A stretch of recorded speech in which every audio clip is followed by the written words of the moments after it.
We'll get to that right now because James Harden made a big old debut. Brand new uniform. 23 points, 15 in the fourth, 8 assists, and they beat the Kings. 7 of 13 from the field, 5 of 8 from 3. The playmaking beneficiary of all this, Jared Allen, who had 29 on 10 of 11. It was a 132-126 victory. Let's go ahead, Boogie. I think this is a great time for us to overreact. Now that we officially have one game with James Harden in a Cavs uniform.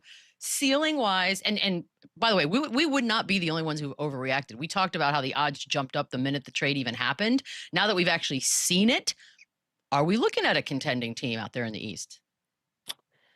I'm not sure yet. I can't jump the gun quite yet. I did like what I saw. I do like the additions. The more and more I looked at this trade, obviously the headline of the trade is James, and deservingly so. But they actually added some very very quality pieces in Keon Ellis and Dennis Schroeder. So they kind of met a lot of needs with this team for this season. But, it's been one game. They played the Kings, who aren't having the greatest season and aren't necessarily trying to win this season. So to base it off of one game and an opponent, I'm not sure yet. I do think they got better. I think they're in a better situation than they were with Darius Garland. But as far as, what their ceiling is now, I'm not quite sure yet. I think the East got better with this deadline. So, TBD at this point for me. Yep, that's fair. Yep, I'm with Boogie 1,000%. We got to see more. We got to see more. We got to see more games, and we got to see them against better competition, against better teams. The Kings have had their fair share of struggles and issues this year. So for Cleveland to have a big second half to create some separation against them, we still got some questions out. Cleveland was a team that had 30 assists on a night. 15 of those came from the bench. Another 8 came from James Harden, and so I want to see if the bench is going to be able to give you 15 to 16 assisted plays every single night. Or was this just a great night that Schroeder wanted to prove something to his old team? If Keon Ellis wanted to prove something to his old team, it's a lot of different storylines there. So I want to see them against more Eastern Conference teams, especially with the week that we've had with the Knicks, Celtics, and in Detroit all rotating and beating up on each other. I want to see Cleveland get in that conversation before I put any type of tags or expectations on them. But I like what I saw. I like the start. James Harden looked he looked happy. He looked enthusiastic. He looked like he was a motivated guy out there. He was happy to be there. So, this was a great start for them. I would like to see more. I feel like that could be a good word. Enthusiast, like your first time and you're like excited about something. Like, I almost fumbled it. I'm using that today. No, actually, I disagree. I think you just stumbled into a perfectly great word. Did we make some? Did we create some? That's our second word. We had careering. And enthusiasm. This is how language evolves, people. This is how we get here. I can't give you a good Eastern team they're playing very soon, but I can tell you they're playing the Nuggets later today. So there you go. That's a fun turnaround. Quick turnaround. That's a good test for them. And we're gonna see what they made of. By the way, I love watching a game where the narrative switches basically halfway through it, because this thing started like it was a bit of a struggle, and obviously you've got to Harden and Mitchell have to sort of figure each other out, which is literally what happened, because Mitchell ends up with 29 of his 35 points in the second half. Afterwards, Harden said, Mitchell's the leader of the team. I'm here to support him. Exactly what we're supposed to say, right, Lou? Like those two seem, I think we're going to be all right. Yeah, I like the mix, and it's going to take some time. They were supposed to have, some early game struggles trying to figure out, what do I fit in here? Where do I get the basketball, and how can I make myself available to the best of our ability? So, and I think by the second half, they figured it out. Both of those guys shot the hell out of the basketball. They both attacked, and they both did what they're supposed to do. So again, early observation. They look like a team that's going to be able to figure it out with James and Mitch in the backcourt.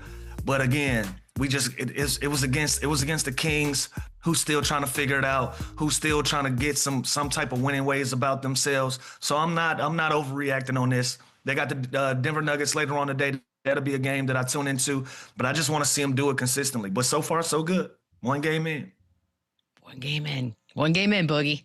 No worries. It's really no worries. Like Lou said, it's a game at a time. I think it'll be up and down for them.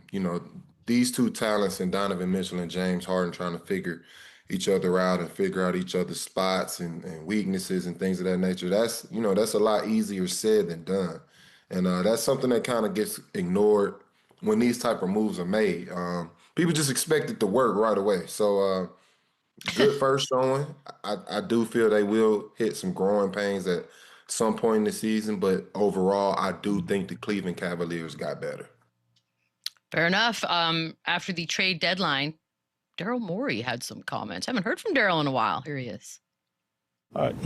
Folks have speculated on the improvements of our East competitors. I don't see it personally. I think all the teams, made moves at the deadline, but there weren't any needle movers, in my opinion. I'm sorry. I was supposed to ask, is that shade? But y'all, come on. No needle movers. Nothing happened in the East. That's a thing that happened. Lil. I guess when you're having a conversation, he did make a sign and a poster. And yeah. Hey, I guess when you talk about Giannis, the whole trade deadline before, right? And that doesn't move, and then you don't get a lot of waves coming from that. I can see that. But you gotta be careful when you say things like this, especially if you're not the best team in the East and there are better teams than you. It's hard to say that. It's hard to not say that Vooch isn't going to move the needle for Boston. Like, that's one that's in your backyard that you should be concerned about. That is a real needle move. And they've shown that too in a small sample size, that they got to figure out what's going on. So I don't know, man. This sounds like shade to me.